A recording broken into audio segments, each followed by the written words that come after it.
this video, what we're going to be talking about is we're going to be talking about header files and how to create these header files, include those into our program so that we can leverage splitting up our functionality of these more abstract data types that we're going to be dealing with. In this lecture, we're dealing with structs. In the next one, we're going to be dealing with classes. And we can do the same thing with these here, as they're both that abstract data type. So what I've done here is I've just created a basic template that we've been using throughout this entire course here for our programs here, our console programs. So just made a main CPP file, and I'm going to go ahead and shift my attention upward to the header files folder here. And up here, I'm going to go ahead and right click, hit add, new item, and I'm going to select the .h header file. That's what I'm after here. So I'm going to go ahead and rename this here from header.h to the name of my struct here. I'm going to make a struct called person. So I'm going to go ahead and call this person, and it's going to have .h afterward. That's perfect. Notice the uppercase. This is a coding style convention. It's coding style convention on the abstract data types to have them start with in uppercase. That subtle change just actually implies that there's functionality behind that. So we know that there is an entire series or set of members that are underneath that identifier. So it's just something that you'll come across throughout the industry. So I'm going to go ahead and hit add there. So now we see our person.h is now loaded into the header files bin here, and we have it active. I'm going to go ahead and just erase all this extra stuff that it added here, just for the simplicity of this here, and not have to explain a bunch of other things here, as it will work without it. So person.h, I'm going to go ahead and make my struct now. I'm going to have struct person exactly the same as I do have it in the header file name. Okay, and I'm going to include some members now, some member variables around this struct. So what does a person have? Well, a person has a name. I'm going to make string name. Now the string is going to error out here because we don't have string included. So I'm going to go ahead and put include string. Whoops, and I need my chevrons around string. Okay, and it also has this error here still because we do not have the namespace that's there, this using namespace std. Just kind of a heads up into the next lecture. You also can give the scope of string here so that it knows what it belongs to, which is this std here, the standard library. You can do the same thing. I'm just going to comment this out here by using something called the scope resolution operator. So std is what it originates from, which is standard library. And then if you use this double colon operator, which is called the scope resolution operator, that says, hey, for string here, you can go ahead and find that inside of the standard library here. Here it is. So once you say here it is and give it the scope resolution operator in front of the data type, it then recognizes that and you're good to go, and you don't actually have to include the entire namespace, which includes a bunch of other stuff too. I mean, we also use this here for the cout object, right?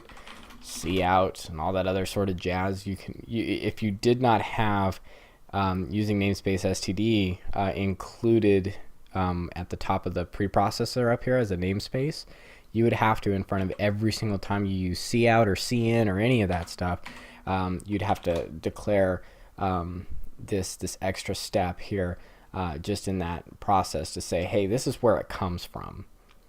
Okay, so it's just to relate the data. So that's the reason why we do that. Now, since in this program here, I'm only going to have string in here once, I'm going to go ahead and use this method here. It's new, so that way we don't have to pull the whole thing in here, and that's perfectly fine. Okay, so person has a name. Let's have an int in here, and let's have age. What else do they have? How about a height? We can make that a double.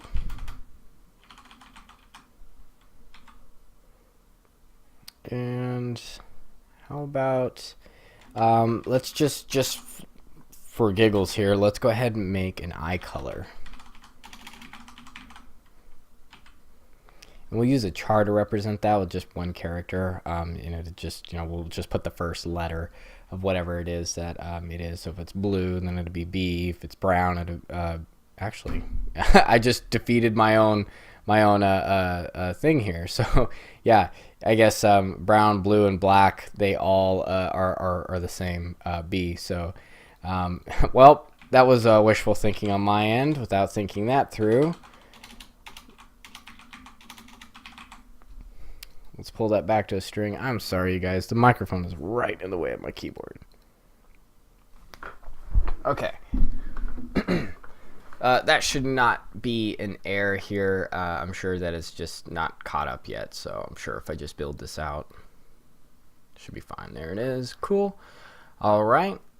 So now that I've fixed that, I'm going to go ahead over into main and show you just how to include that into your main program here.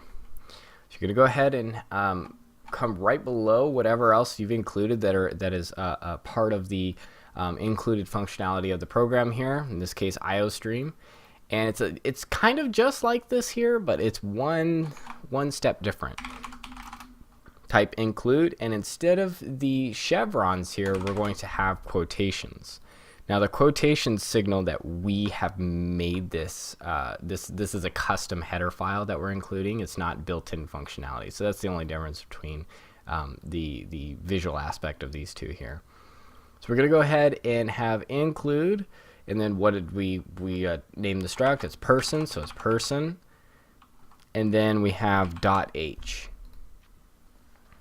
Now, the only reason why we don't have to put .h on this here is it knows what it is and it's built in, so it knows how to handle it. But anytime we write something custom, we have to specify it out the long way. So there it is. Okay, so one last thing to note, and that this is all that falls in the scope of this video here, is that because person has string included in it, string actually gets roped into the include on this here, because we pull this and person pulls string. String is now active inside of this main.cpp file. So that's something interesting there. So if I were to call string here, I don't actually have to do anything else because it comes along with the person.h include here. So that's just something to kind of be wary of as well. We've kind of created a web here where we're pulling on things from all different directions. So if I needed string inside of main here, I don't actually have to call it because it is pulled along with person.h. All right, so that's about the scope of this video here. Again, this was just about making a header file and getting it into your program. So hopefully you found this helpful, and in the next video we'll talk about the struct and actually taking this concept one step further and addressing the member variables directly. See you in the next one.